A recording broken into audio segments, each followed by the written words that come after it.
We were discussing various anthropologies in the 4th chapter. So the next anthropologist that we'll take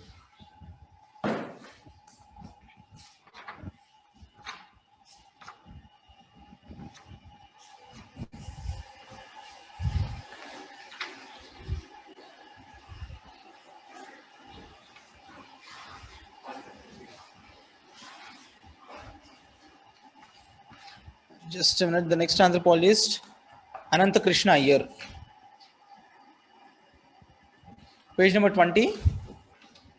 Page number 20, Anantha Krishna Iyer. Page number 20, Anantha Krishna Iyer. So obviously the name indicates he's from which state? Iyer. He's from Kerala. Okay. So second paragraph, last point. Second paragraph, last point. He was also regarded as the founder of field studies in Indian anthropology. Very, very important point. He is the founder of field studies in Indian anthropology. Founder of field studies in Indian anthropology. Next point. In 1903,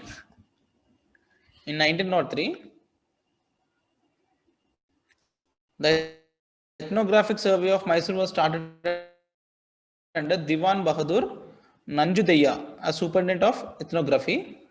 So, in between, this person Nanjudeya has passed away in between. So, Anantha Krishna Iyer had to take the rest of the project regarding the ethnographic survey of Mysore. The ethnographic survey of Mysore.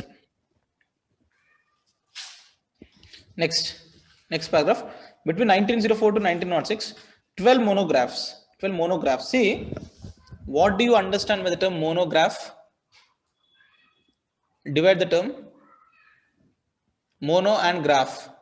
So which indicates mono is single, graph is study or write. So a monograph is an ethnographic work. Is an ethnographic study and writing about a single tribe. Okay, when I say monograph, it means that it is regarded or it is with respect to only one tribe. Okay, let's say LP Vidyarthis study, and then we have seen many studies in the morning. Okay, so such studies, basically studies, all these studies together are called as monographs. The Moria and their Gothul, etc. We have seen all this in the morning class.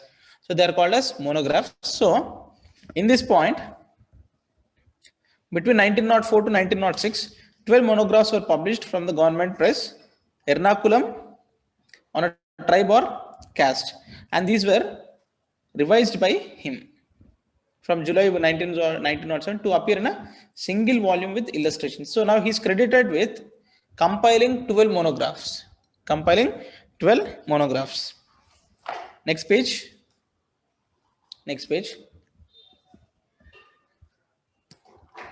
Another two studies of his read out at the Indian Science Congress. This is an important point. Indian Science Congress in 1915 in Madras was, remember these names, prehistoric monuments of the Cochin state and the Vettuans of North Malabar. So these two are the papers which he has read out at Indian Science Congress. Next, last and third point. Iyer went on to become the president of the Indian Science Congress. Very important point. ఇంతవరకు మనం చదివిన వాటిల్లో he's the only one to get associated with the Indian Science Congress and become its president in the anthropology and archaeology section. Okay, and again in 1927 and then in 1937, presenting a paper on, underline, an ethnographical study of the Kurgs. And he's the only one to become the president thrice.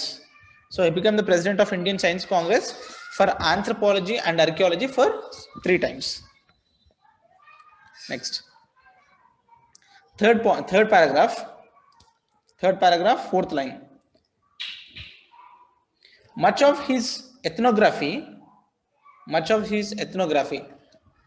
put the term ethnography in a box. Much of his ethnography centered around life cycle rituals, seeing caste and tribe as isolated entities rather than seeing their linkages with neighboring groups. So For him, for Anantha Krishna Iyer, tribe and caste are two different entities without any interaction. So he always tried to see tribe and caste as two different entities and did not try to understand their integrating or interrelationship. Next paragraph.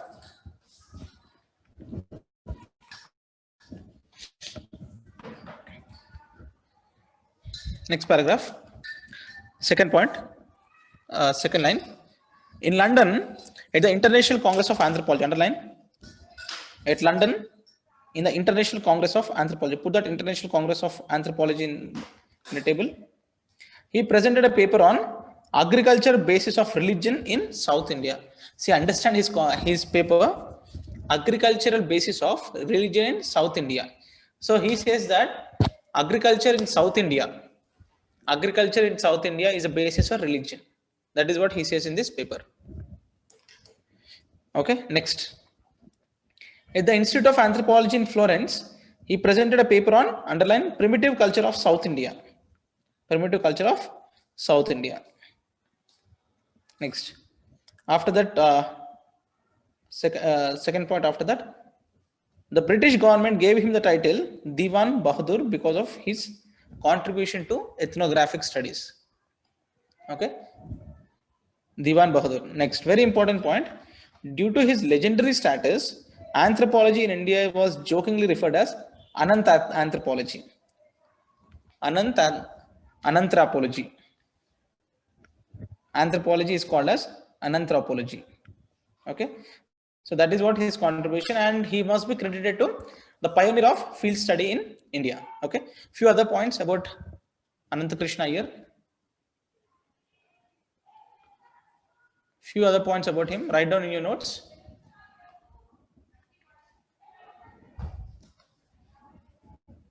Great pioneer in anthropology and ethnology. He is great pioneer in anthropology and ethnology. Full stop. Due to his extensive field study,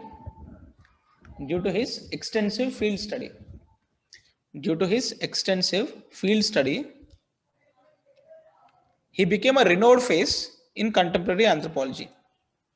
Due to his extensive field study, he became a renowned face in contemporary anthropology. Full stop. He is credited with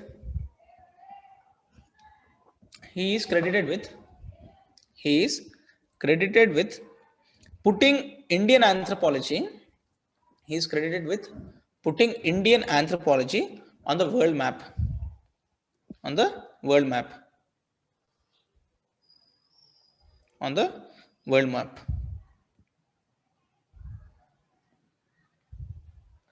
Next, contribution to Indian anthropology. Subheading, contribution to Indian anthropology.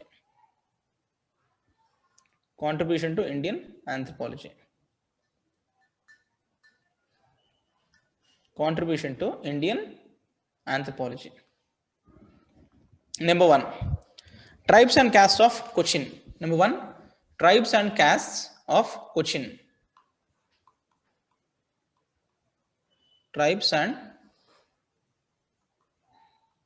castes of Cochin. This is a book, Tribes and Castes of Cochin - rich collection of data about hill and jungle tribes, and other lower castes.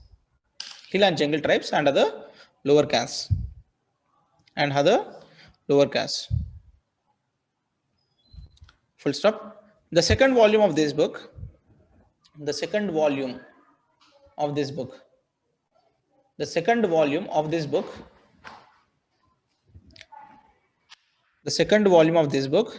studied higher caste like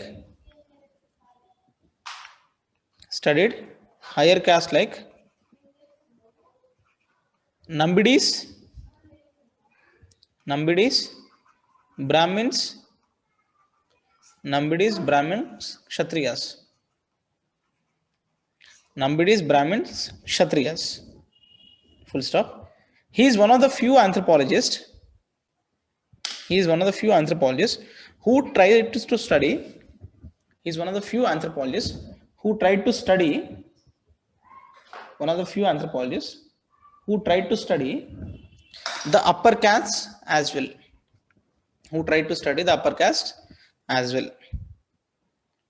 Next point. For his work,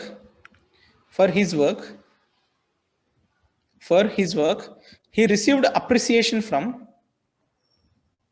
For his work, he received appreciation from. He received appreciation from anthropologists like. He received appreciation from anthropologists like E.B. Taylor, like E.B. Taylor, like E.B. Taylor, comma W.H.R. Rivers, E.B. Taylor, W.H.R. Rivers, E.B. Taylor, W.H.R. Rivers, and James Fraser. And James Fraser. And James Fraser. Next point. That was the first contribution, tribes and castes of Cochin. Second contribution. In 1914. In 1914.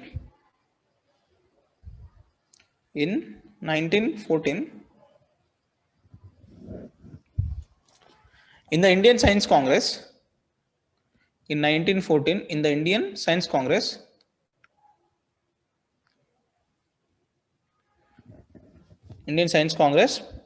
He presented a paper on the study of. He presented a paper on the study of.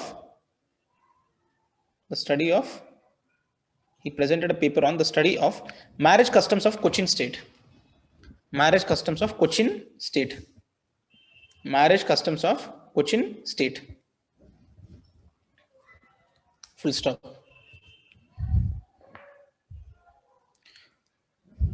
Methods of study. Methods of study is a subheading for him. Methods of study. Number one, he is keenly interested in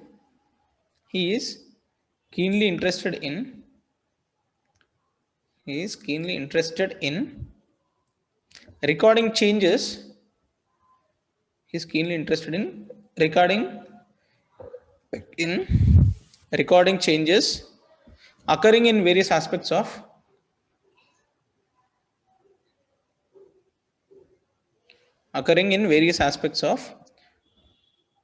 lives of tribes.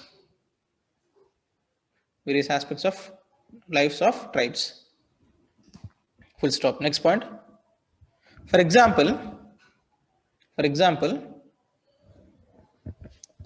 for Kadars, we have come across these terms in the few last classes. Kadar is a tribe. Kadars of Tamil Nadu and Kerala Western Ghats. For Kadars, he described how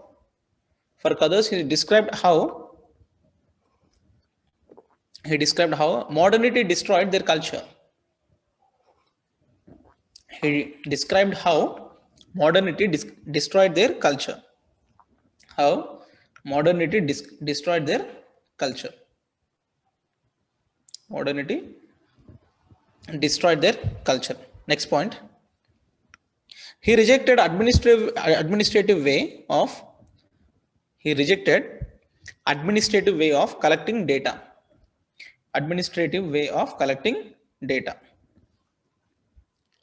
He gave much importance to. Full stop. He gave much importance to life cycle ceremonies. Life cycle ceremonies.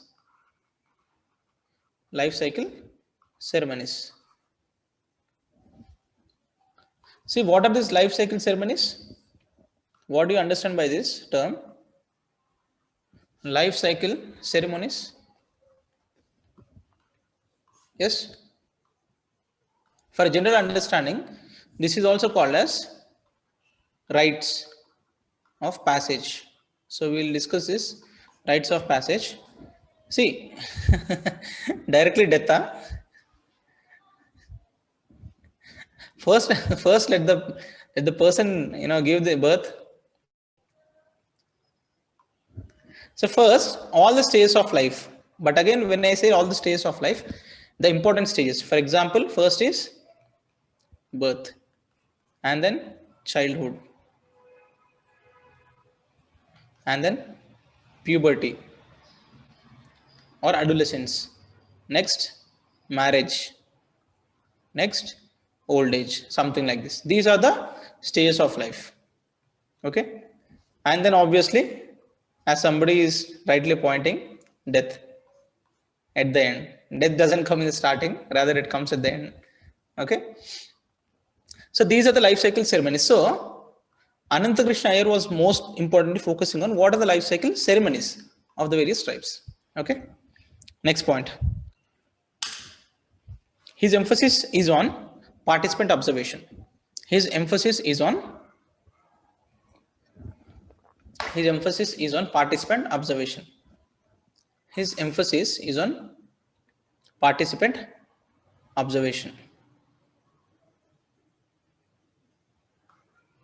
His emphasis is on participant observation. Next point. He modified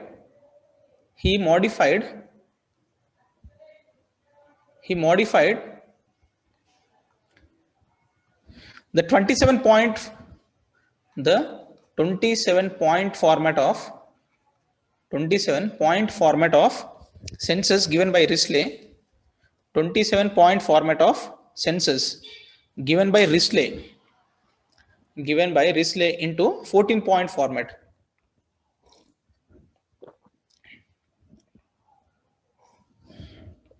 So 27-point format of Risley was shortened into 14 points to suit Indian conditions. To suit Indian conditions.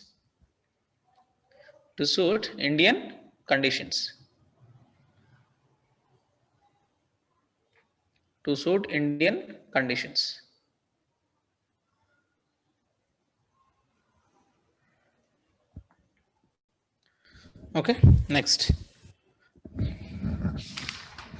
anthropologist, very important for India. Page number 11. Christoph von Herr-Heimendorff. So for us, he's just simply Heimendorff.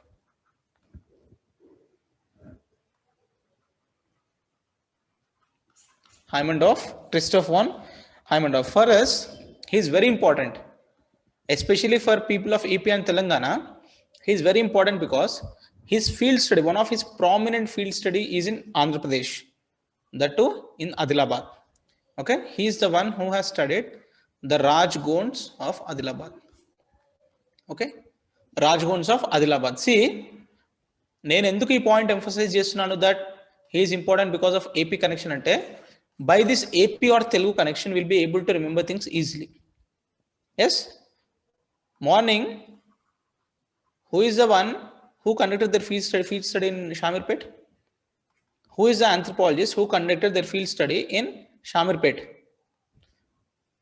S for Shamir and S for SC Dubey. See, this is how you have to remember this. Getting my point? So don't just say Dubey, SC Dubey. Okay? And SC anedi, it's not required. Or full form is not required. But again, see, my whole point is that to help you to understand things now itself. ఏదో ఒకటి చేసి ఇప్పుడే గుర్తుండిపోవాలి. Or else after that, there are too many things to worry about. It becomes very clumsy.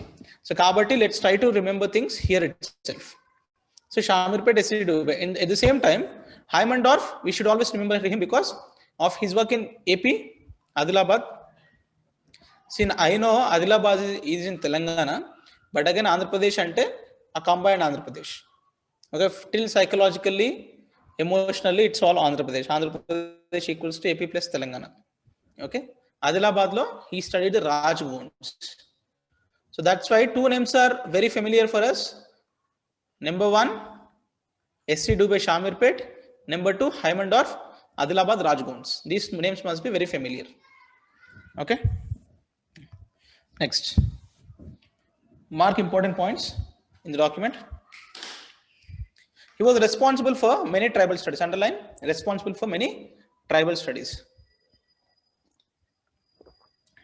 He began his work in Naga Hills. Underline, began his work in Naga Hills, and he was accompanied by J.P. Mills on his tours.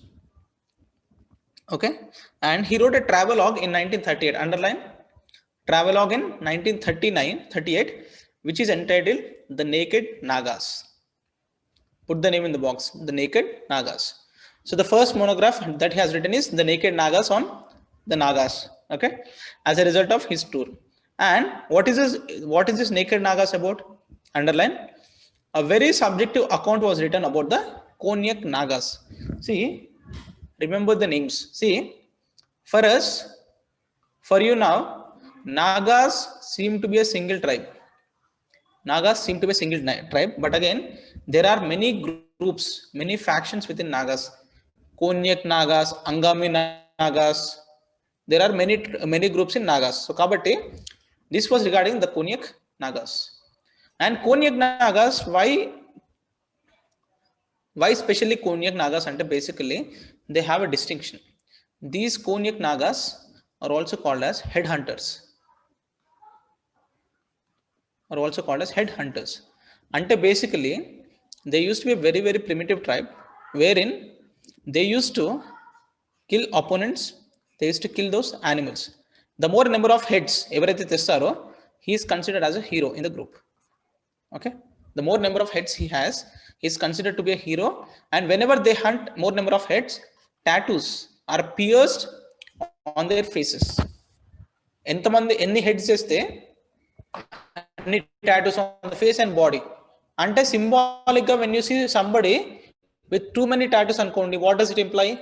That this person is a hero because he has killed many animals, directly bringing their heads to the home. So they used to be headhunters. Okay, and understand now, this habit of Konyak Nagas headhunting was abolished or abandoned once they have been converted into Christianity. Once they have been converted into Christianity, they abandoned this, this activity of headhunting. Now they became a simple tribe, and this point of Christianity you can correlate to. Look at 8.1 of paper 2. Look at 8.1 of paper 2. Everyone. 8.1 of paper 2. Impact of Hinduism, Buddhism, Christianity, Islam, and other religions on tribal societies. Yes, everybody look at 8.1, paper 2, 8.1. What is the point? 8.1 in the syllabus, impact of Christianity, etc., all the tribes on, all the religions on tribal societies. So, can we place this point that the Konyak tribes or Konyak Nagas, the Konyak Nagas who were headhunting tribes, basically, who were headhunters, have abandoned this activity after converting into Christianity. So can we correlate this point to 8.1? Can we correlate this point to 8.1? Isn't it? Okay. So these are called as case studies. Case studies and simple ga, there are some examples here and there. Okay. So try to remember this point and use it in 8.1 of paper 2. Okay. Next. Second paragraph. Later, he went on to study the Chenchus of Andhra Pradesh. Put that in the box. Chenchus of Andhra Pradesh. Chenchus of Andhra Pradesh, a hunting gathering community. Next point. Chenchus is not very important, but read the next point. He also went on to make a detailed study of the Gonds of Adilabad. Underline, detailed study of the Gonds of Adilabad. He described, underline, the social life of both these tribal communities and paid special attention to their problems. He suggested separate development programs for them. Okay, so two tribes from AP and Telangana, that is Chenchus and Gonds. Number one, Nagas, the naked Nagas, about the Konyak Nagas. Second and third, Chenchus and Gonds. Next paragraph. He went on to study the Apatanis of Arunachal Pradesh. Put that in box. Apatanis of Arunachal Pradesh. Next point, underline. He made an extensive study and was favorably impressed by their stage of development. The Apatanis were well educated and were able to compete for posts in the bureaucracy.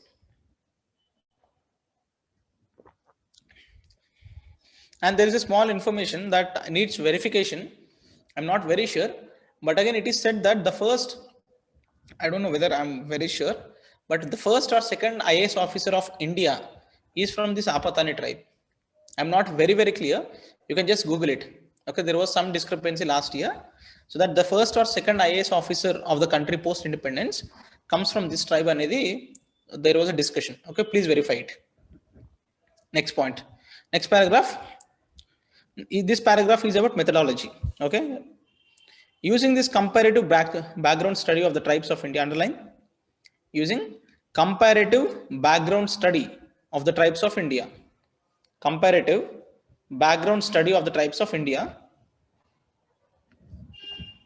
Background study of India, comma, he proposed a developmental future. He proposed a developmental future for these communities. Underline, developmental future for these communities based on their isolation from other communities. Underline, based on their isolation from other communities. So, what is Heimendorf suggesting here? That the tribes should be isolated from other communities. Next point. This has been called isolationism. Put that word in bracket in the box, isolationism. So, in the morning, Ghuriye says complete integration. Regarding the tribal approach, what did Ghuriye say in the morning? We saw that Ghuriye says tribes are backward caste and then they should be completely integrated. They should be completely integrated. And then the second approach was by Verrier, Elvin. Elvin called for national reserve approach first, and then he spoke about assimilation. He spoke about assimilation later. And now Heimendorf, he is speaking about isolation. Isolationist approach. So if there is a question tomorrow, on the various approaches to tribal development in India post-independence, these are approaches: integration approach, national reserve approach, assimilation approach, and isolation approach. Okay, so this you can see. Just a minute.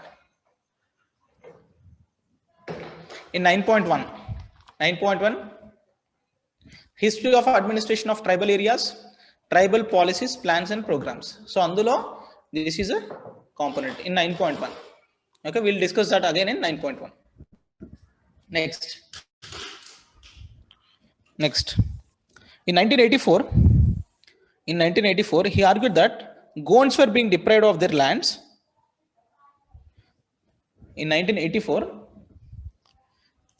he argued that the Gonds were deprived of their lands and were becoming poorer due to their contact with outsiders. This is one important observation he makes regarding the Gonds.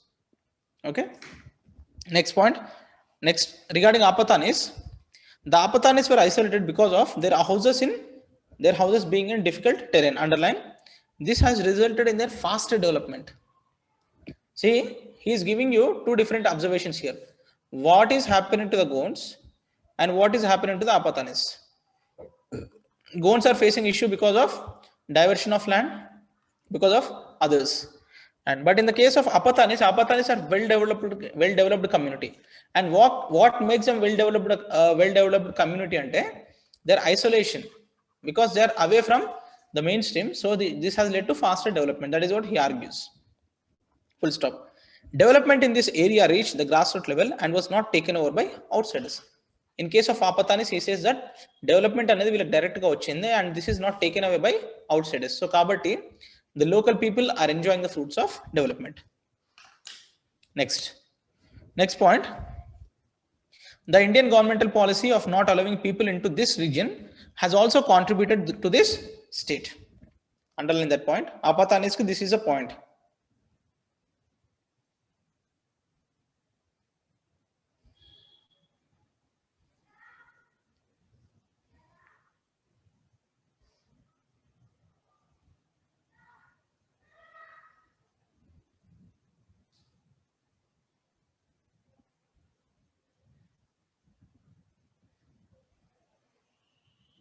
So if you development in this region or in this area reached the grassroots level and was not taken over by outsiders, read the next part. The governmental policy,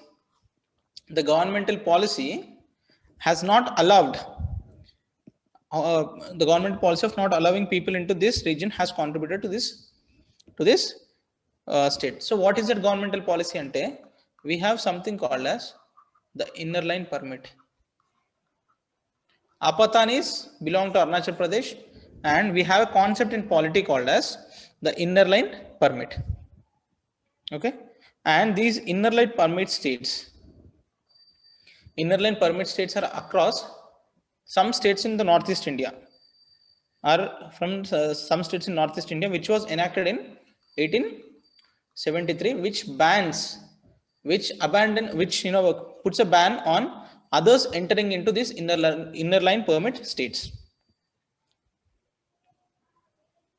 Inner line permit states. And what are the states? Arunachal Pradesh, Nagaland, Mizoram. Arunachal Pradesh, Nagaland, and Mizoram are the states which are under this inner line permit.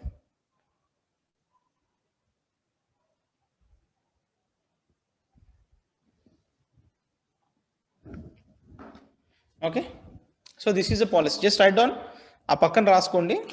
The Indian governmental policy undi kada. Pull it out and write down inner line permit policy. Inner line permit policy.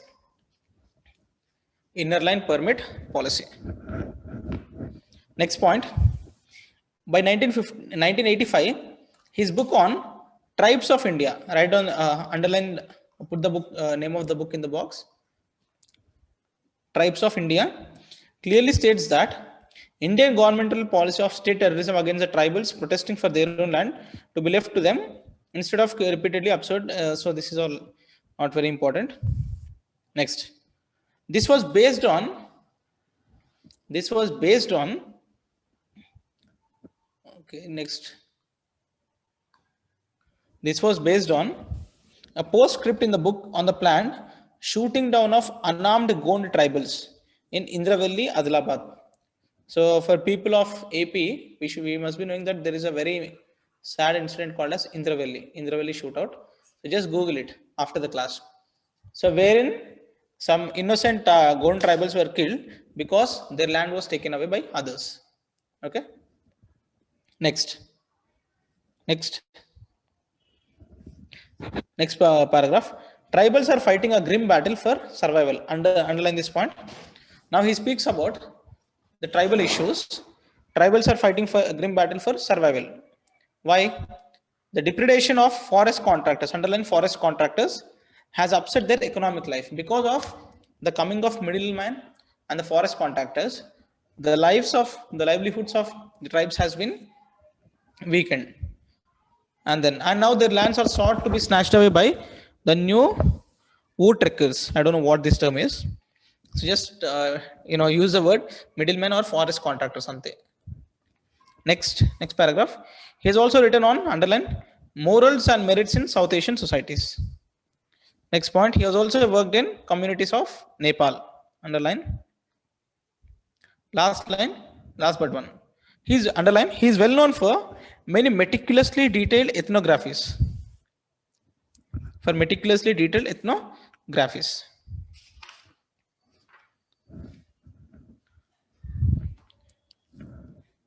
So from now we should never forget Heimendorf.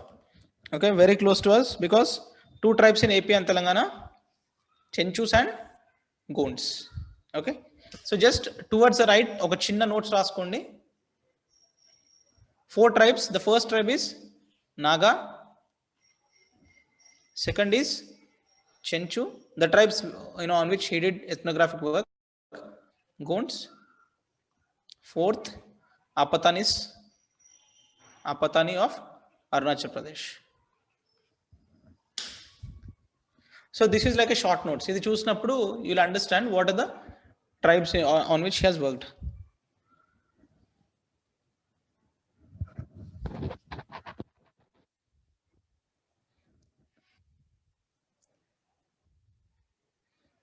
Next, write down in your notes.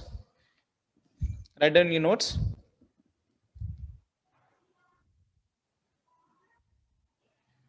See, basically, why he had to study? Why did he study Chenchu and Gold? Ante this is a bit interesting to know. Chenchu and Gold ఇతను చదివేటప్పుడు basically Chenchu and Gold ఇతను చదివేటప్పుడు it was Second World War period and he is a Austrian. He's an Australian basically, but he has a German passport. German passport undi and Second World War avutundi kabatti he was not allowed to travel outside and he was confined to the state of Hyderabad.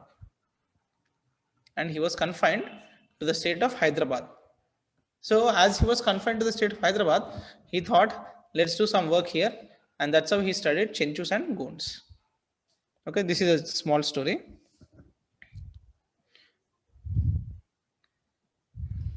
See, second paragraph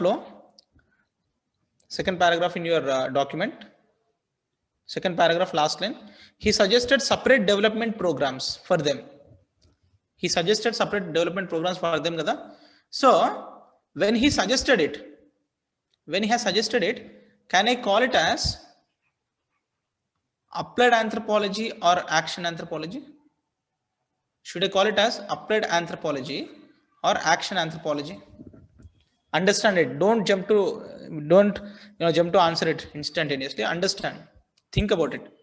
We are saying that he suggested that policy should be designed for development of tribes, okay, based on their problems. So out of these two, whether such a suggestion falls under applied anthropology or action anthropology. Whether such a suggestion falls under applied anthropology or action anthropology. Others, it falls under applied anthropology and it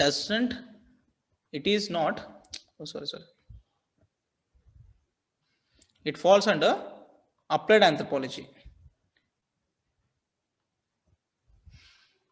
Okay, because why is it called applied anthropology? Why not action anthropology? Because he is just suggesting it so as to use the principles of anthropology onto a tribe and provide solutions. But again, if somebody takes these principles onto the field and works there on their own, then it is called as action anthropology. Okay, go by the word. Applied anthropology and simply and theoretical terms of anthropology should be applied somewhere else, but action anthropology and using that or putting those principles into action by the anthropologist himself. Okay, next. In your notes, write down, in his work the Reddys, write down this term. Spelling is this: the Reddys of Bison Hills, 1945. The Reddys of Bison Hills, 1945. He analyzed the tribe caste continuum. He analyzed the tribe caste continuum and how British introduction of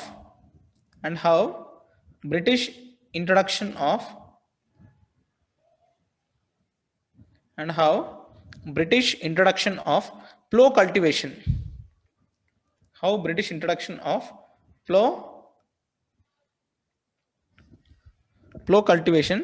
brought Reddys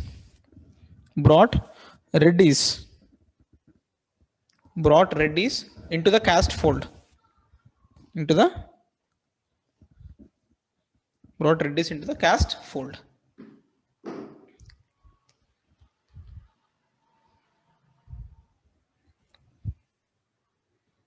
Next point.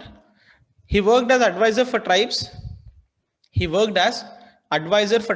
And backward classes.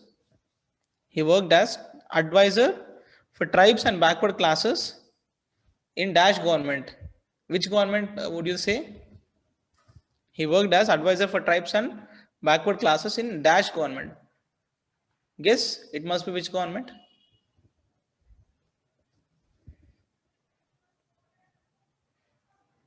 A government అయ్యుండొచ్చు?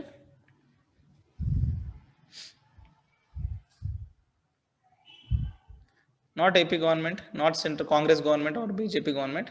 Rather, it is Nizam government. Okay, Nizam government.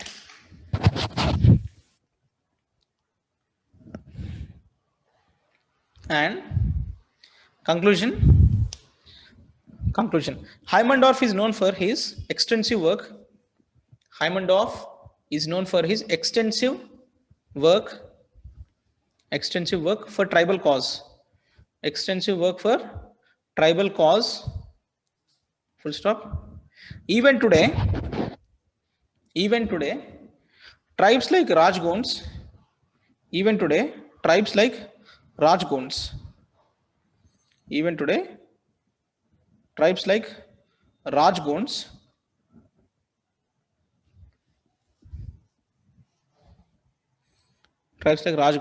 still remember him and his contribution. Remember him and his contribution.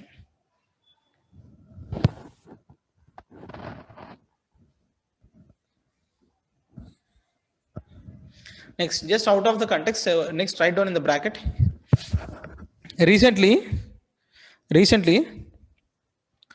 the Gonds of Adilabad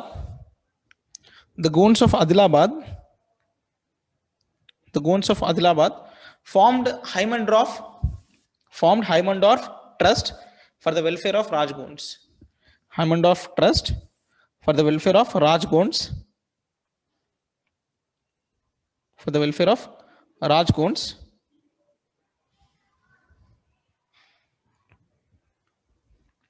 Heimendorf and Rajgons, and have all, and the people and the tribes,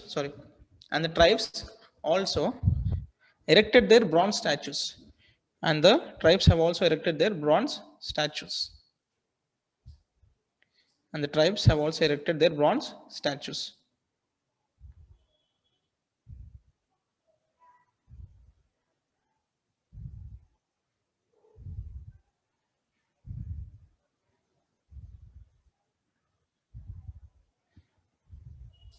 Okay, so that is about Heimendorf.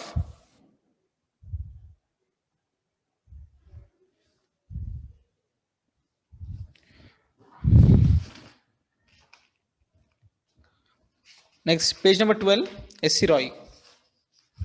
Page number 12, S.C. Roy, very, very important name. Page number 12, S.C. Roy. Just we'll highlight few points about him.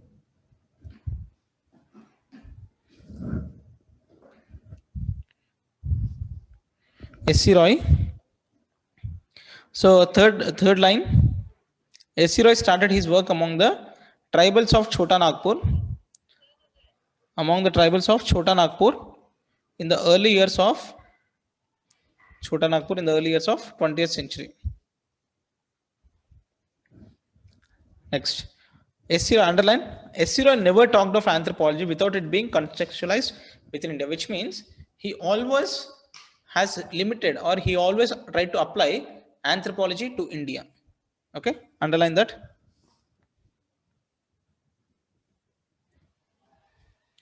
Next paragraph, underline. From our Indian viewpoint, the ulterior, underline, the ulterior object of the science of man is, or should be, underline, to understand the meaning and goal of human existence. To understand the meaning and goal of human existence.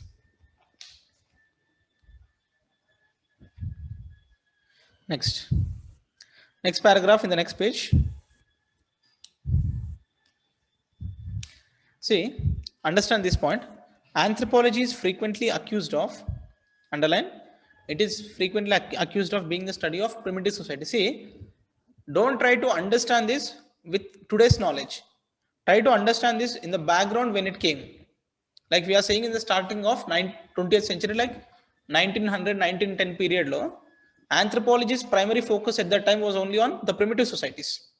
Okay, so that's why it was criticized, saying that its only focus is on primitive societies.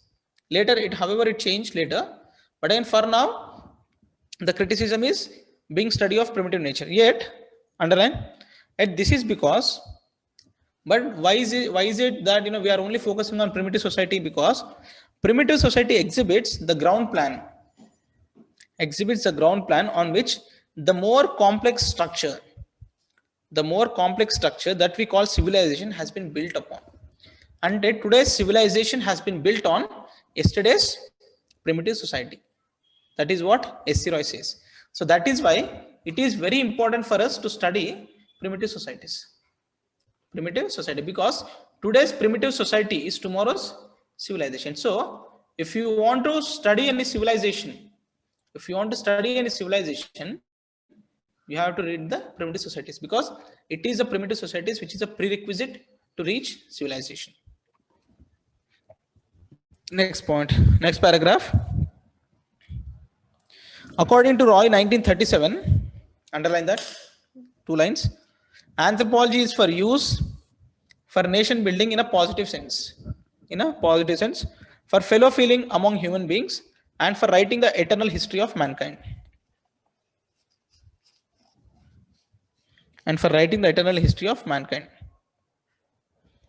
Next line, next paragraph. S.C. Roy was no objective anthropologist. Underline, he was no objective anthropologist because his studies were very subjective. Underline the next line. He began with the idea of helping the oppressed tribals of the region. Just underline that. Next, last but one point. He wished anthropology to be there as a subject in all universities. See what he's saying. He says that idi oka subject ka there has to be in all universities, and also requirement of officers in administration and bureaucracy. See how relevant it is even today. And he said that back in 1910 and 1920, that anthropology as a field of study should be present in all the universities as well as to be trained for the administrators and bureaucracy. How valid and important point this is. So that makes S.C. Roy a very, very prominent figure. Next paragraph, first point. It soon became apparent that early accounts of Indian tribes were mostly written by British authors. Underline that point. Till the time S.C. Roy came into picture, and underline the last point, there were no monographs on tribes by Indian authors. There were no monographs on tribes by Indian authors. So there were no monographs on tribes by Indian authors.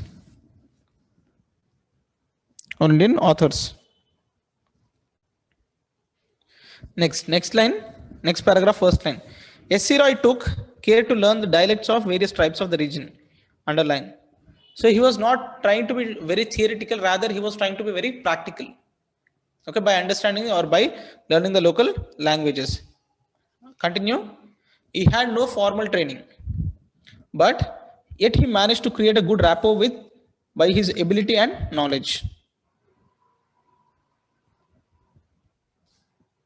Okay. Last but third line. He noted whatever information he knew regarding the villages, full stop. This was a remarkable attitude of collecting data, local data, which is only now becoming popular. What is popular today, he did that in 1910. Okay. So such a great pioneer and a visionary S.C. Roy is. Next page.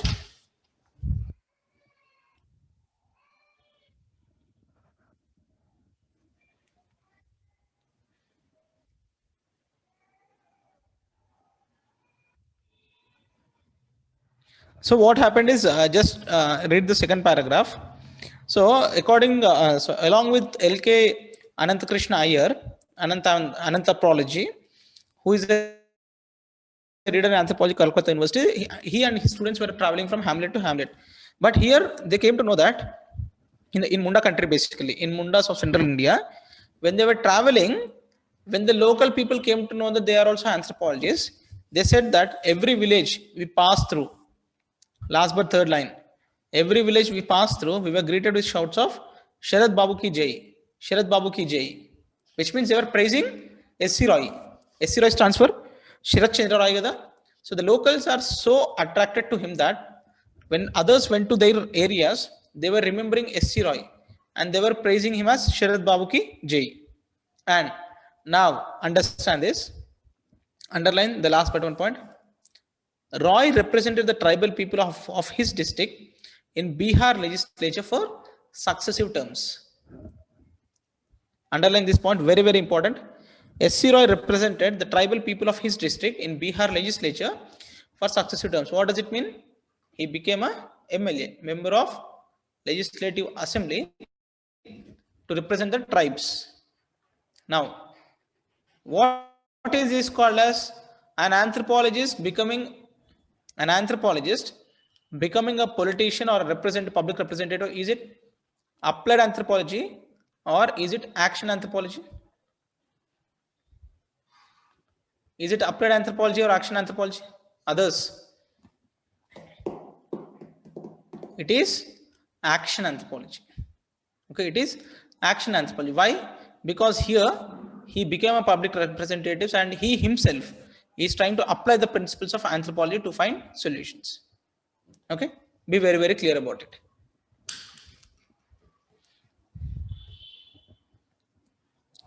Okay, and rest of this is just a casual discussion about him.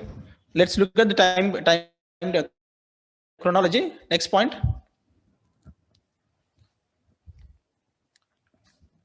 1912. Look at 1912. 1912 marks a very, very important point in Indian history because it was for the first time an Indian has written a monograph. So underline, first monograph by an Indian national on a major tribe, that is the Mundas and their country. Who wrote this? It was written by S.C. Roy. The Mundas and their country, wherein he discussed their history and their land systems in a great detail. Very, very important point. Mark 1912 as very, very important because, and if you remember yesterday, D.N. Majumdar divided the growth of Indian anthropology into 3 stages, and he says the first stage is from 1774 to 1911, and second stage starts from 1912 to 1950. Why did he choose year 1912 or 1911? Because it is for the first time in 1912 the first monograph was written by an Indian, which marks a new stage. So that's why 1774 to 1911 it was completely filled by Britishers. Okay, and only after 1912 that the Indian style of anthropology has started. And who is a pioneer here? S.C. Roy, by his first monograph on the Mundas and their country. Okay, very, very important. Next page. In 1915, March 1915, another monograph, the Oraons of Chota Nagpur. Put that in box and mark it as important. 1915 as important. Oraons of Chota Nagpur. Next, 1920, Principles and Methods of Physical Anthropology was published. 1920. 1921 is very important. He started a journal called as Man in India. Okay, which has a very, very long history. Man in India, it went for a long time. So journal Man in India, very important, mark it as important. In India was started by him in order to found an Indian school of anthropology that would be the authority in finding out a current interpretation of the evolution of Indian man in respect of racial affinities, mentality and culture. Okay. Next, 1925 important. He wrote a monograph on the Bir horse. This is a tribe. Okay. And next, 1928, the Oraon Religion and Customs, another monograph or book. Next, 1934 to 35, Caste, Race and Religion in India was published. 1935, The Hill Bhuyas of Odisha was published. So we can see many monographs he has been writing. 1937, the Khariyas is another book. 2006, so yeah, 1942 S.C. Roy passes away, and 2006 his youngest daughter, or she also passed away. Okay, so this is a case of S.C. Roy, and few things about S.C. Roy that we have to remember is he was not trained. He was not a trained anthropologist, but even then he could set a mark for himself. And then Sharad Babu ki Jai is what people has praised about him, and he's one of the first pioneers of action anthropology. Even before the term was coined, action anthropology and a term coined check munde, he was into that, and then he became a legislature member. Okay, and then he's credited to be the first Indian to write a monograph on whom? The Mundas and their countries. Okay, so this is the contribution of S.C. Roy. And then next page 17, page number 17, B.S. Guha. Nothing very important about him. Just few points about B.S. Guha. See, B.S. Guha is very prominent for us because of the racial classification. If you look at second chapter, linguistic and ethnic elements in Indian, second chapter, demographic profile, ethnic and linguistic elements, racial characteristics law, Guha is the one who gave six-fold classification of the Indian tribes. Okay, racial classification for India is just attempted only by two scholars. First is Risley. Risley gave 7 classes, but whereas Guha gave 6 classes. Turco-Iranian, Psycho-Dravidian ivanni Risley. Guha gave Indo-Aryan, Aryan, Dravidian. That debate is given by Guha. Okay, so now just underline.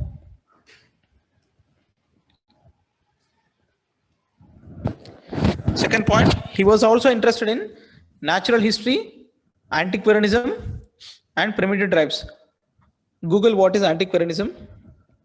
Okay, and next, fifth point, he did his master's and PhD in anthropology on, underline, very very important, the racial basis of the caste system. The racial basis of the caste system. So Guha can also be seen in the caste studies. Theories of origin of caste law. There is one theory given by Guha as well. Okay. Next, second paragraph, last nunchi fourth point. His efforts ensured the creation of Anthropological Survey of India. The creation of Anthropological Survey of India from its parent Zoological Survey of India in 1946. Very very important point. Okay, anthropology was initially placed in zoology. See the nature of anthropology. See, I'll tell you a very interesting thing.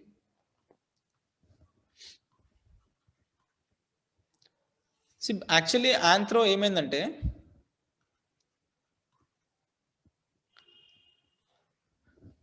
anthro, it has two components, the physical anthropology and then socio-cultural anthropology.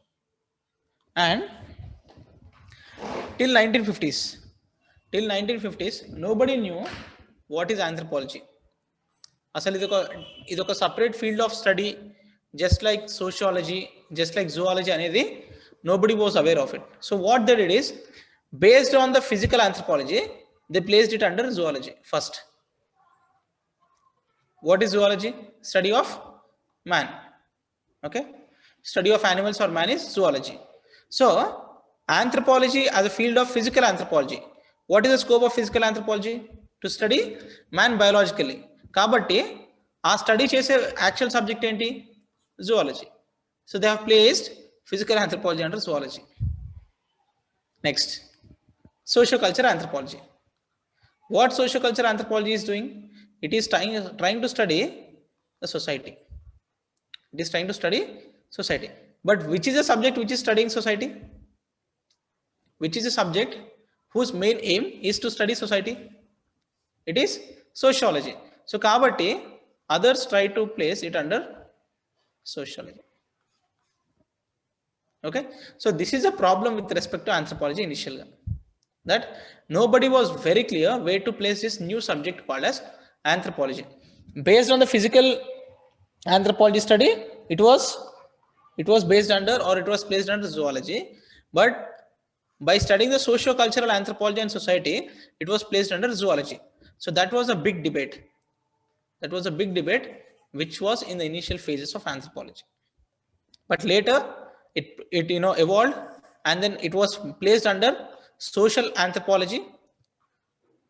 It was placed under sociology under a special category called as social anthropology, and later it became a separate subject called as anthropology.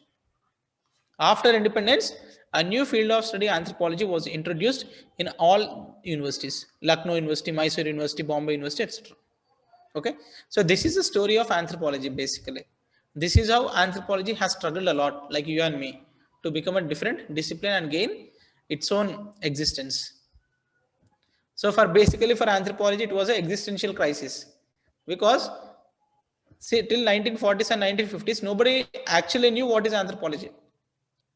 Okay, they didn't know where to keep it or where to place it. They placed it initially under zoology because it was studying man. They placed it under sociology because it was studying the society.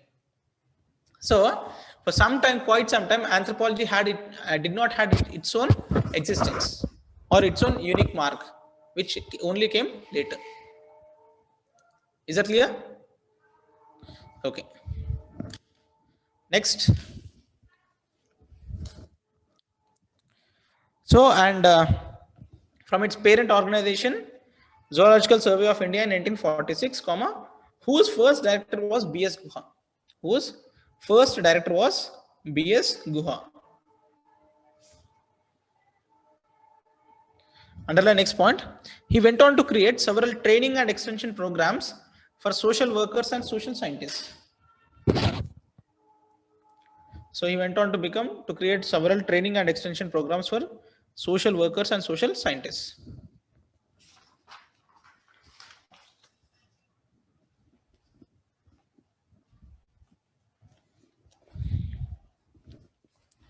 Next, second paragraph.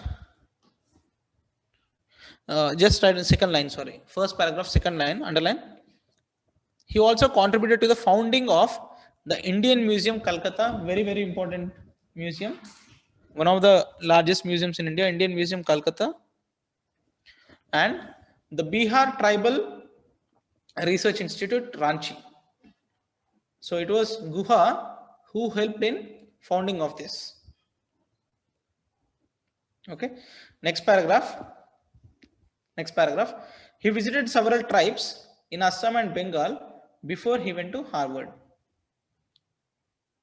Fourth point, expedition to the Naga Hills for abolishing human sacrifices near the Burmese border.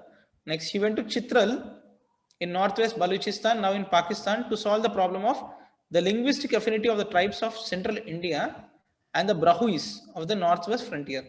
So basically, he was trying to solve the problem of a small community called as Brahuis, who had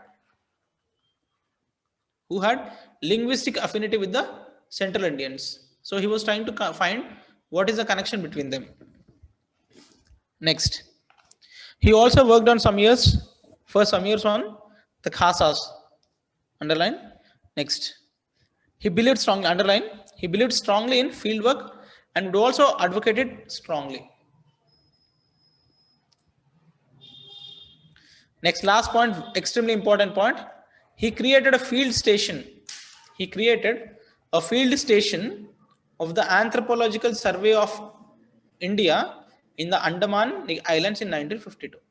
Very, very important point and very great breakthrough. Okay. Next. Leave two paragraph. Next. He contributed to the creation of a racial map of India. Box it, racial map of India, put it in a box. Racial map of India. racial map of India. Underline. In order to do this, he collected, underline, anthropometric measurements of 2511 subjects. 2511 subjects. Subjects are nothing but species like humans from various parts of India, representing 34 population groups. Underline 34 population groups. Next. And next point, he then discovered in 1937 the racial elements which seems to have entered the population of India. He then discovered in 1937 the racial elements which seem to have entered the population of India. Okay, Mallikada, we have six-fold classification. What is the six-fold classification? Number 1, Negritos. Number 2, Proto-Australoid. Number 3, Mongoloid. Number 4, Mediterranean. Number 5, Western Brachycephalics. And number 6, Nordics. If you want to just write, next paragraph, student A. Number first paragraph is Negrito. Put Negrito in the box. And next paragraph, number 2, Proto-Australoid. Box it, Proto-Australoid. Next is Mongoloids. Third one, Mongoloids. Box it. Next. Next paragraph, number 4, Mediterranean. Number 5, the Western Brachycephals. Number 6, Nordics. Number 6, Nordics. Okay. Don't try to read this because we have already written about this. Okay. We have notes about it already.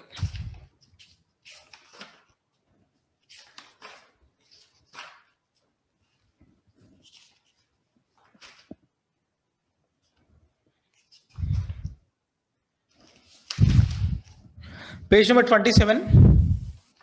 Page number 27. Page number 27. H.D. Sankalia.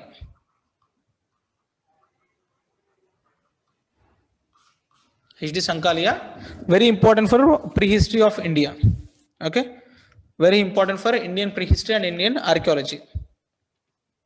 So if you just remember our lithic cultures, Paleolithic, Mesolithic, Andulo we came across this term because he is a very, very important excavator, archaeologist, and who excavated many sites.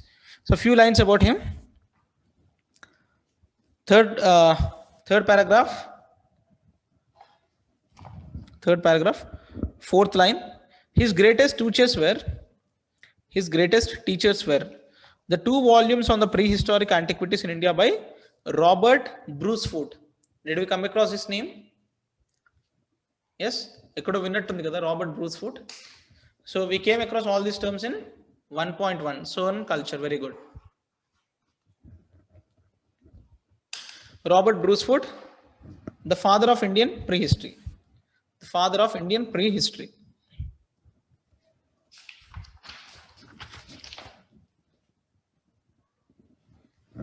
The father of next page.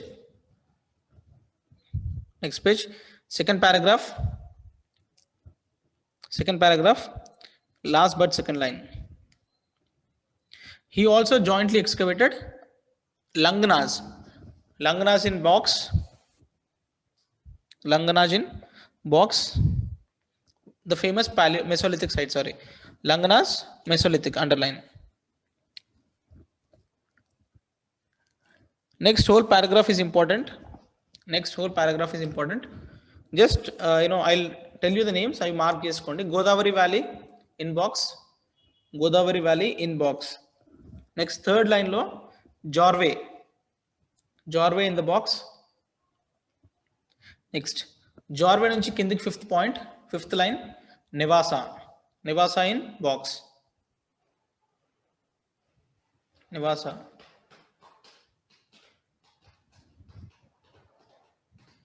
Next paragraph. Navdatoli, first line lo the term Navdatoli. Put that in box. And sixth line after that, Sanganakallu in the box. Sanganakallu is a hyphen akkada pakkan rasun Mesolithic and pre-Mesolithic site in Bellary district. Sanganakallu, Mesolithic and pre-Mesolithic site in Bellary district of Karnataka.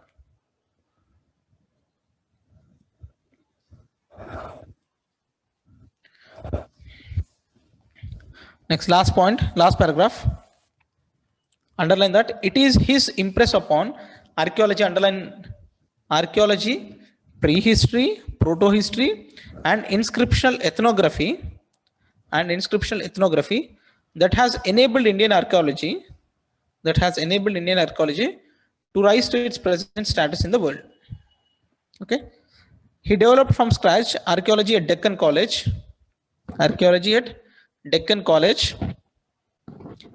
turning it into an area of excellence with a number of multidisciplinary laboratories and trained personnel. Underline that.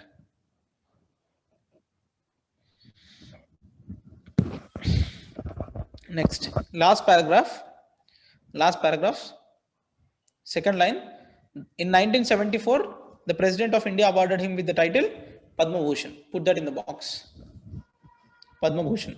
See, Padma Bhushan for his contributions to archaeology.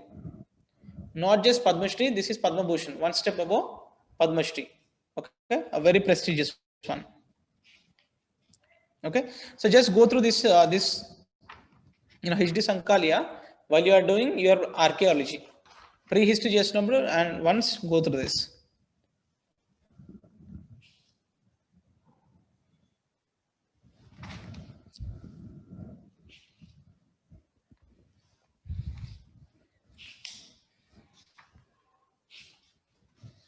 Just a minute. I'm seeing if we have 42, page number 42. Andrew Betley.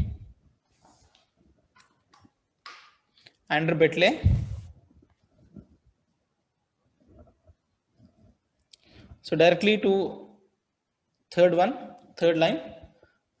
Underline this: caste, class, and power. Changing patterns of stratification in a Tanjore village. Was his PhD thesis. Underline, he specialized in social stratification, inequality, social change, and political sociology. Okay. So basically, because he's a pure sociologist. Okay. So as a mark of his contribution to Indian anthropology, we have written it. And one name we have missed it. Just give me a minute.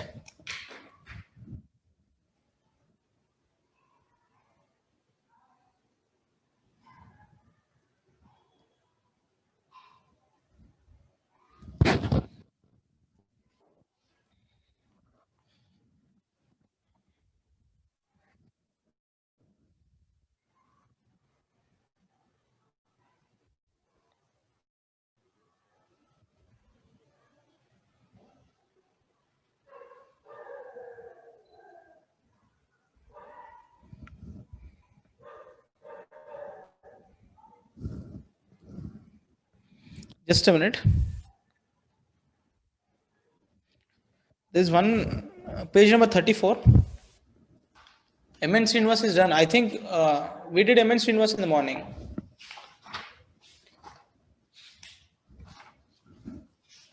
Yes, we did MN Srinivas in the morning. Page number 34, PK Bhaumik.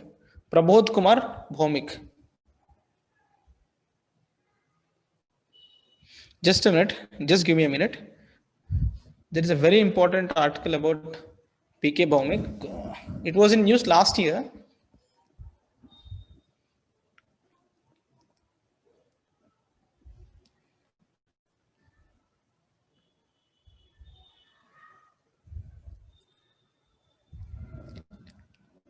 Yeah.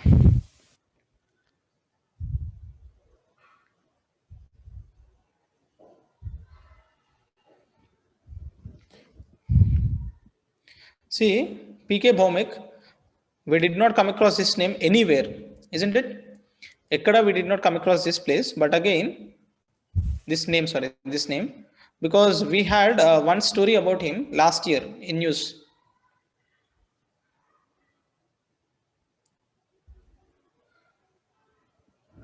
So basically, I have send that center link to your, it will be sent to your Anthro group shortly. So just go through that, and it was in that context this page, this anthropologist was marked as important, but again not very important. Just write down దాని కింద రాసుకోండి, or yeah, write down కింద రాసుకోండి. he established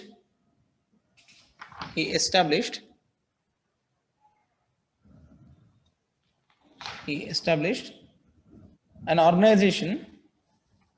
He established an organization by the name Bidisha. An organization by the name Bidisha.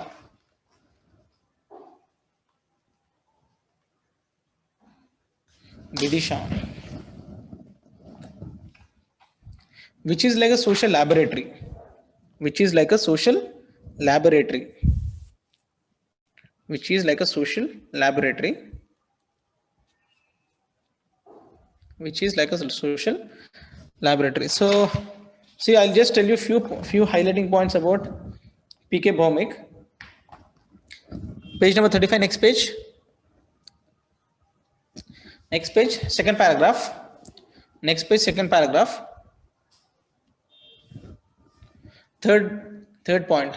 Completed his PhD in anthropology from Calcutta University on the topic socio-economic life of the Lodhas of West Bengal. Socio-economic life of the Lodhas of West Bengal. The Lodhas of West Bengal. So he studied the Lodhas of West Bengal. That is one point important. Next, just below that, next point. Under the same guidance, he was influenced to set up He was influenced to set up a center to change the habit of the Lodhas from criminal tendencies to a useful member of society. Okay, so he has set up a center. Yes. So now you can say Bhaumik is an action anthropologist. Because he is on the field and he's setting those organizations to change the lives of tribes. Okay.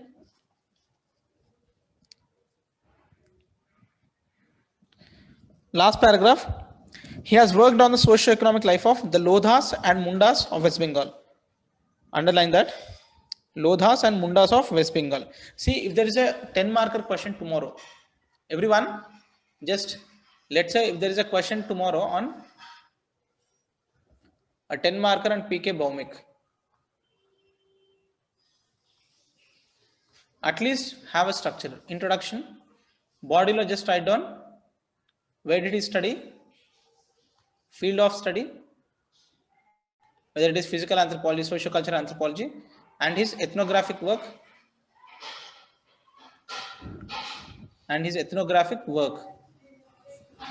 Okay, and his applied or action anthropology works. And his influence on Indian anthropology.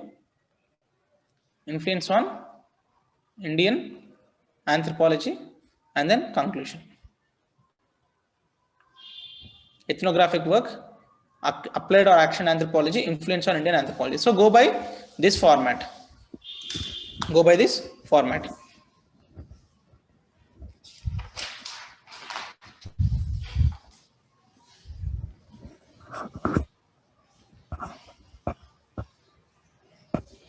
Next page, page number 36.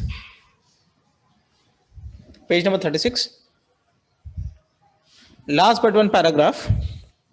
Last and third line. He did not restrict himself to merely writing up his PhD thesis, but initiated, underline, the work of helping the people through the use of social sciences. Underline, work of helping the people through the use of social sciences. So underline it as action anthropology. Action anthropology.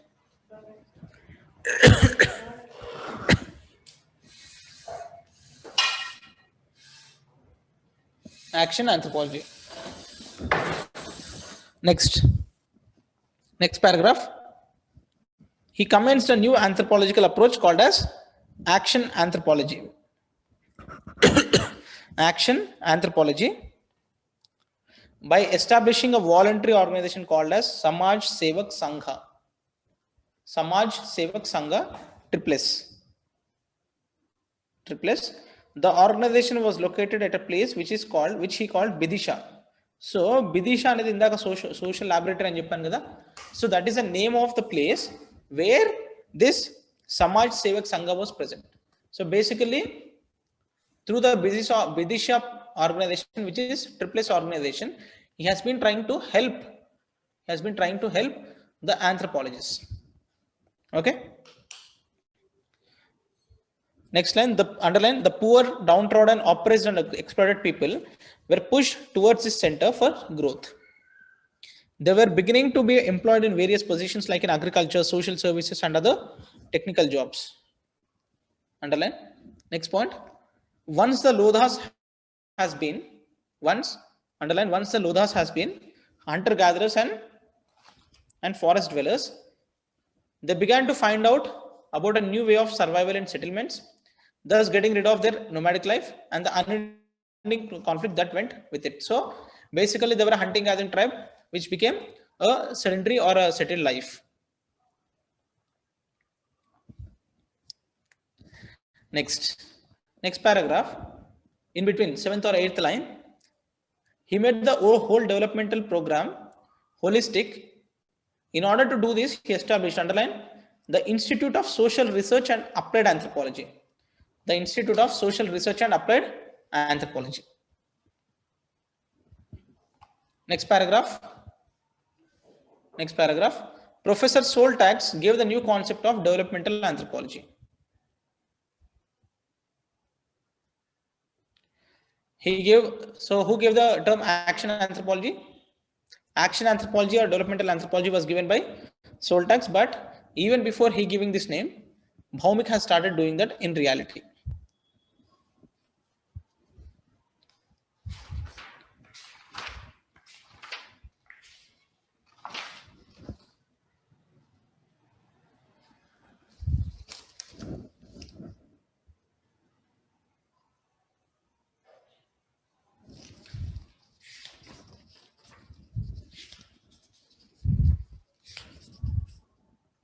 Okay.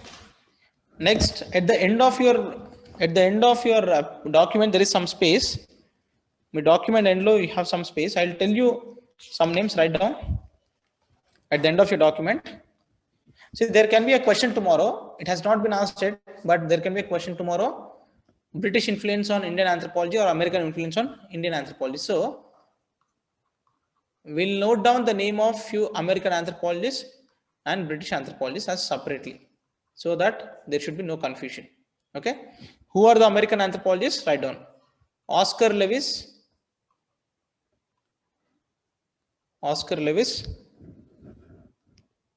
Number 2, Robert Redfield.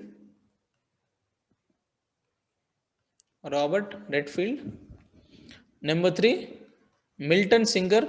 See, don't worry if you don't know these names, because these names are going to come in 5th chapter. Milton Singer, William Weiser,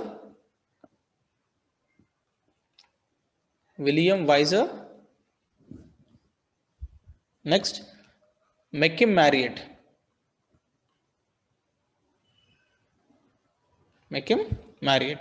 These are American names. And then British names: W.H.R. Rivers, C. Brown, E.B. Tyler, James Fraser, J.H. Hutton, F.G. Bailey,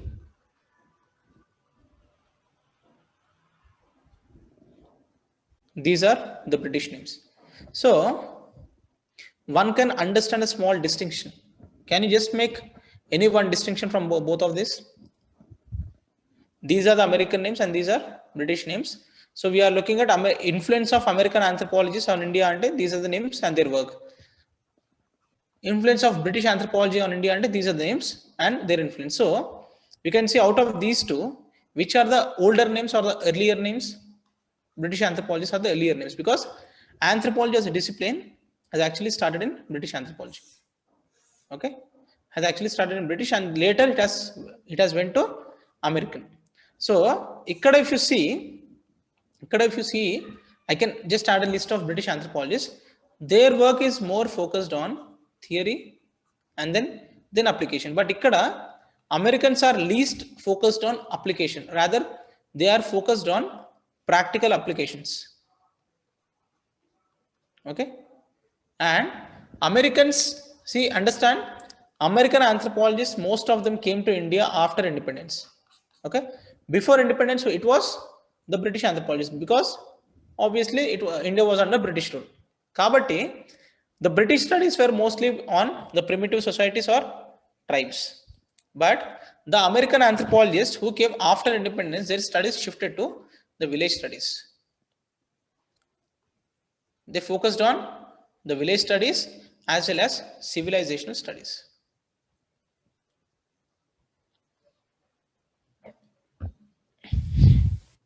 Understand this, isn't it? American anthropologists who came after 1947, after independence, basically, after independence, there was a new paradigm in the studies. Previously, our focus was most on to understand the tribal problems and what is the tribal approach, etc.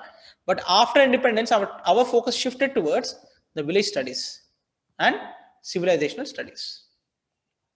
Okay, so this is how you can see. And if there is a question tomorrow, examine or explain the influence of American anthropology on India, and simple ga write these names and explain their contribution. Explain their contribution. We'll see what is their contribution. Okay, so this completes our fourth chapter. This completes our fourth chapter, emergence and growth of Indian anthropology. See, there is a small bullet. Look at the syllabus. Contributions of Indian anthropologists to tribal and case studies ante, we have seen which anthropologist, what is their tribal study and what is their case study. That is the meaning. Okay, don't unnecessarily get confused about this. So take down the next heading, 5.1, fresh page. Fresh page, fifth chapter. Fresh page, fifth chapter, 5.1. Indian village is the heading. Indian village. Indian village. First point under this, significance of village study in India. Significance of village study in India. Significance of village study in India. Second point, Indian village as a social system. Indian village as a social system. Indian village as a social system. Third point, traditional and changing patterns of settlements. Third point, traditional and changing patterns of settlement and changing pattern of settlement and intercaste relations. Fourth one, agrarian relations. Agrarian relations in Indian villages. Agrarian relations in Indian villages. Agrarian relations in Indian villages. Last point, impact of globalization on Indian villages. Impact of globalization on Indian villages.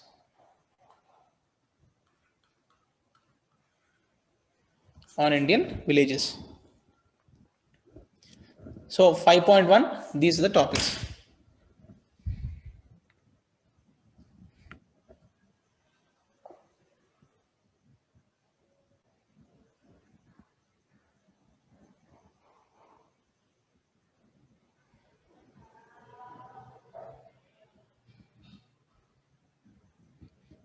So take down some previous questions from this chapter. Previous questions.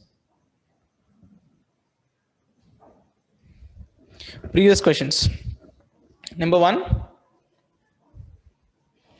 Describe the impact of media. Describe the impact of media. Describe the impact of media on the social life of Indian villages. Describe the impact of media on the social life of Indian villages. Describe the impact of media on the social life of Indian villages. 2019 15 marks. 2019 15 marks. 2019 15 marks. Next, second question. Identify the theoretical concepts. Write fast. Identify the theoretical concepts that have emerged out of. Identify the theoretical concepts that have emerged out of village studies in India. That have emerged out of village studies in India. That have emerged out of village studies in India. 2019 20 marks. 2019 20 marks. See, this chapter is a very potential chapter. 5.1 and 5.3 is a very, very important chapter. And in the nunchi most of the questions are either 20 marker or 15 marker. Okay. Next question. Describe the impact of industrialization. Describe the impact of industrialization. Describe the impact of industrialization on the economic and social aspects of. Describe the impact of industrialization on the economic and social aspects of Indian villages. On the economic and social aspects of Indian villages. On the economic and social aspects of Indian villages. 2019 15 marks. 2019 15 marks. Next, give a critical evaluation of any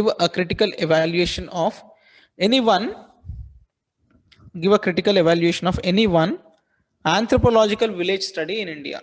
Any one anthropological village study in India. 2017 15 marks. 2017 15 marks. Next question. Explain Indian village. Explain Indian village. Explain Indian village as a social system. Explain Indian village as a social system. As a social system with suitable examples. As a social system with suitable examples. 2016 20 marks. 2016 20 marks. Next question. Describe the traditional patterns of. Next question. Describe the traditional patterns of settlement on Indian villages. Settlement of Indian villages. Describe the traditional patterns of settlement of Indian villages. 2016 15 marks.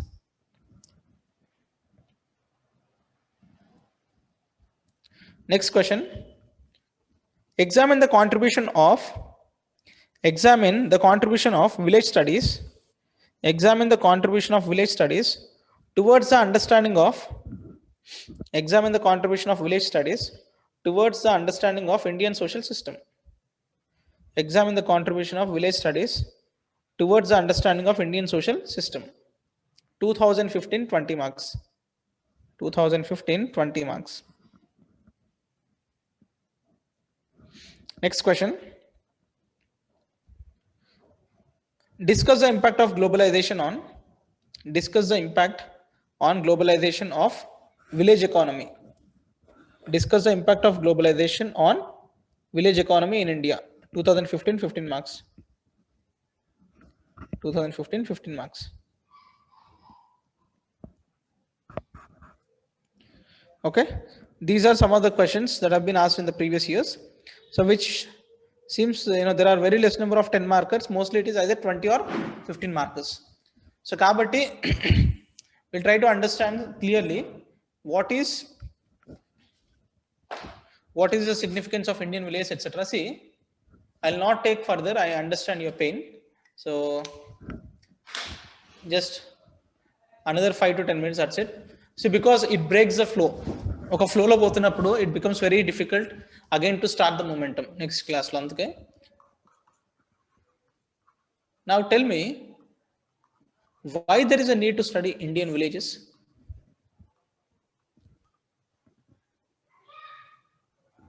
Yeah. Yes, Gayatri, in 2019 itself, there are 50 marks from this chapter. See, there is no fixed blueprint in UPSC that each chapter nunchi any questions ravali anesi. So again, you can understand 2019 lo we have 50 marks. But again, in 2018, there are no questions from this chapter. Okay.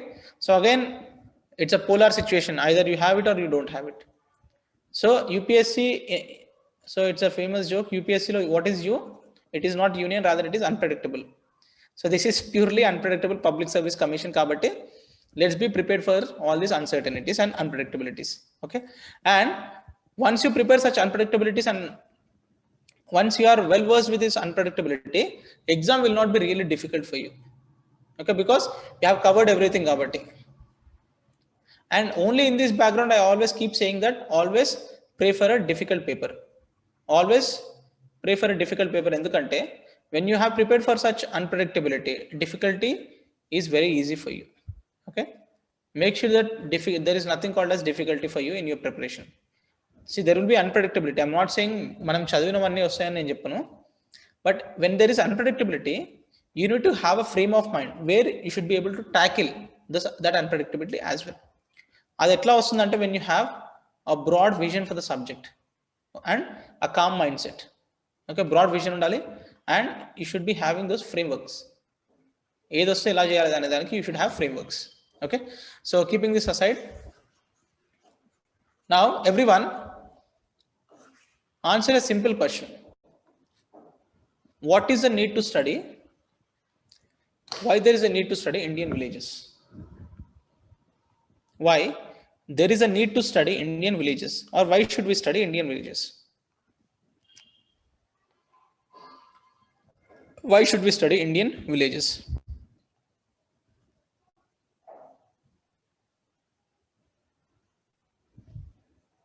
Yes, why should we study Indian villages? Everyone. Large population. Okay, next, others be attentive and active in the class.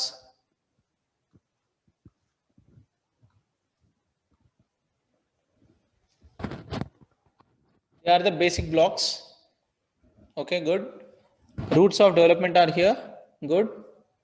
Primitive culture exists there only. Okay, because they are the backbone of India. Good. Next, what else? And if you just clearly see, if you just look at the syllabus, once you look at the syllabus has been set in such a beautiful manner. The first chapter speaks about prehistory, yes, and archaeology, proto-history, and Harappan. And second chapter speaks about enti melliga. If you see, it is going in a chronological fashion. First emo prehistory ochindi. Second chapter is about the ethnic and linguistic elements. Ante asalu India lo evaru unnaru అని చెప్పే చాప్టర్. And third chapter is about the next level, the Vedic civilization and అప్పుడున్న traditional Indian system. Okay, and ignore the fourth chapter. And third చాప్టర్లో traditional దాంట్లో we have studied the caste and varna system. Okay, 3.2లో we have seen, 3.1లో is the ancient system, the traditional society. Next is caste and వర్ణ.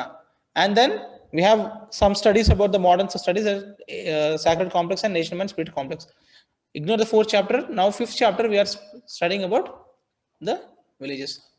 Can you understand any chronology in this? Is there any chronology? First demo we are speaking about the past proto history and prehistory, and then slowly we are speaking about the early mans or early settlers, and then we are speaking about the Vedic period, and then we are speaking about the Vedic period as well as the traditional Indian system, and then we are speaking about the next component, caste and varna, and then we are speaking about the lowest element or the smallest element of the civilization, that is the villages. So ఈ studies అన్నీ అయిపోయాయి కాబట్టి what else is left? Only villages is left. So study of villages is a different component in understanding the Indian civilization. Okay, caste and varna, this is one model of study of the Indian civilization. But again, caste, varna, etc. Do they live in isolation? Do they live in isolation? Caste, different castes living in different segments. Does it happen in isolation? All are together present in a single geographical entity called as village. And village studies became extremely important after independence. Only after independence, village studies gained a lot. And it is because of the contribution of most American anthropologists. They focused on Indian villages. To understand, to find the problems of Indian villages and to give a solution. Okay, to understand the problems, give solutions, and pave the way for development. Okay, and moreover, India's independence వచ్చింది కాబట్టి people were really worried that the original nature of civilization. See, at the point of 1947, India is still a underdeveloped nation. Yes, underdeveloped country. Underdeveloped country is third world country. Okay, and అక్కడ ఇంకా Indian villages లో the traditional values are still prevalent. So in order to understand the traditional systems, the first or the basic medium is to study the Indian villages. So in order to study the traditional systems, in order to look at the traditional traits and primitive traits, it is better to study the Indian villages, because appude fresh independence vachindi and we are on the way to development kabatti it is the best time for somebody to study Indian villages. Okay, so that is why there has been significance or focus on Indian villages in post 1947 or post independence.